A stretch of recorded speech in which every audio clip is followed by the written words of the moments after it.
Tervist! Alustame Eesti Nõidade Liidu 25. juubelikonverentsi teemal teadvuse välgu tekstid. Palun lülitage telefonid ja muud nutiseadmed välja. Pildistamine, lindistamine ja salvestamine ei ole lubatud. Sõna on Tartu Nõial. Head mõtted enda teadvuse kohta on tagasi tulnud emadki. 0-0 nüüd. Rahvas, kelle elu on juhatatud pimeduse poole, mürgiste asutuste poolt. Enda asjade likvideerimine 0-0 nüüd, sest seda on palju nagunii. Kui keegi on aus asutus, siis tema oskab näidata jõudusid, mis juhivad seda asutust. Ja kui keegi ei oska näidata, siis ta lihtsalt ideologiseerib ja propagandeerib ja demagogiseerib. Kui riik soovib jõudu näidata, kas tal on jõudu näidata? Ta viskab pomme. See pole jõud. See on vilets argument.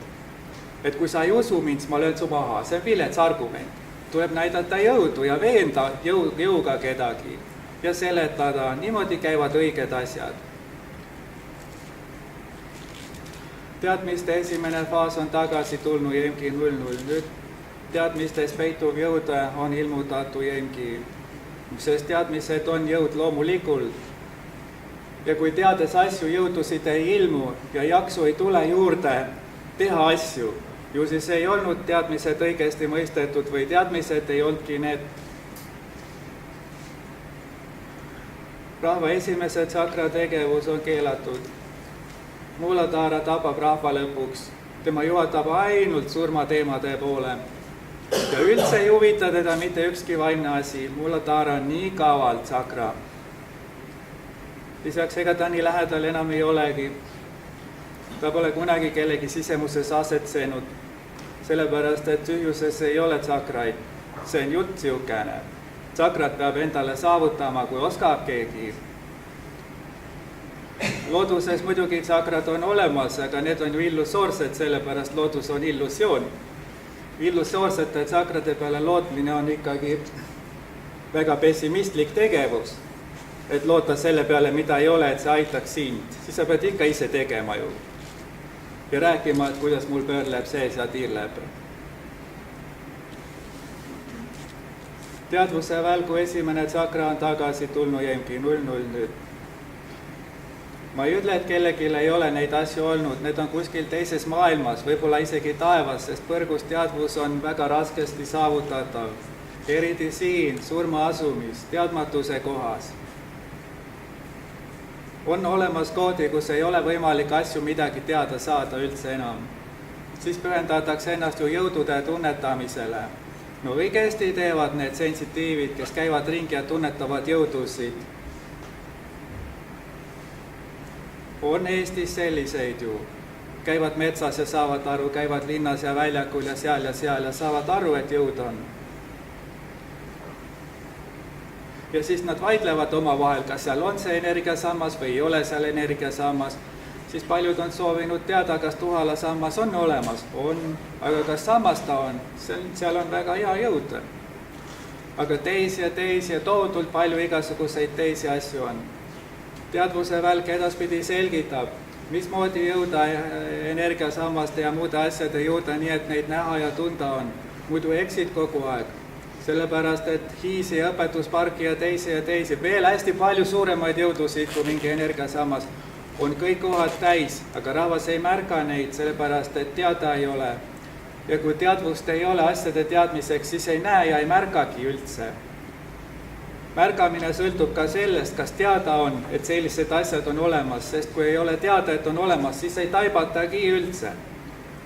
Ma ennegi olen ütelnud, et mida suuremad jõud on, seda raskem on taibata ja tajuda. Kui väiksed on, siis saadakse aru. Need proovivad suur jõud näeb nii välja, kas saate aru?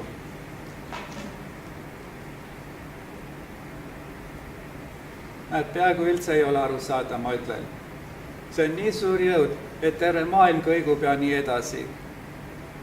Aga kui on väike jõud, näed selline, näed, see on tunda.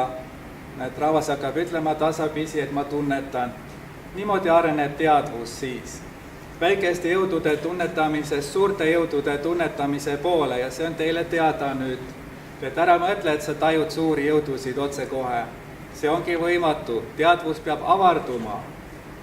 Teadvuse avardamise tehnika on ilmutatu jõngi, see ilmub tekstide kaudu, mis saab näha olema.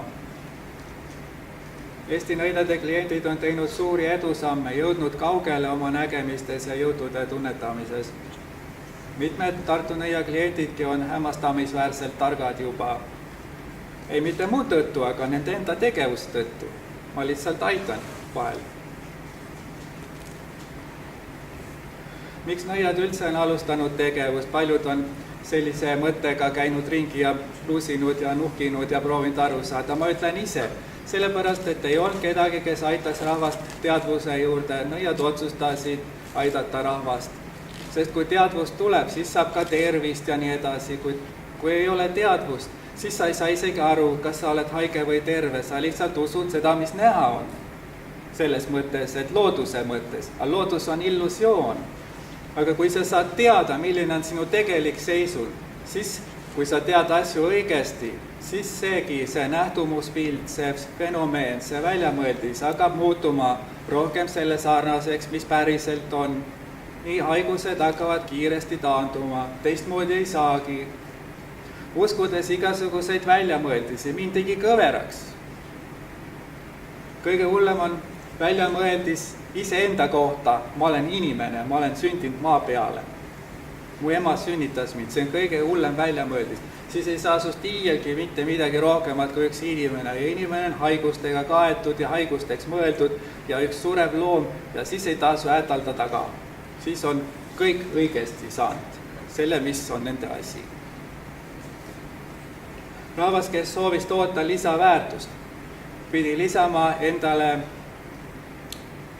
teadvuse võimsusi ainult, kõndides ringi, avardades oma teadmiste baasi sinnamaani, et ilmub tunnetus selle kohta, ma olen siin kuninga palees, seal ütleme Stockholmis või Monacos ja seal on siukene tunne ja nii edasi, et siin elab keegi rikas või keegi, kes on võimukas või midagi sellist.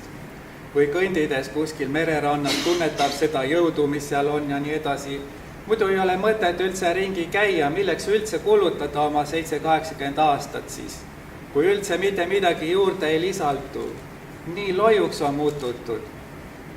Teadvuse välk likvideerib sellise osa. Nii et mõttekas ringi käimine ainult edaspidiseks. Nii jõutakse tervise juurde. Tervis on kallim kui kuld, seda tuleb ikka koguda. Aga see algab teadvuse asjadega. Muidu sa ei saa isegi teada, mis asi tervis on.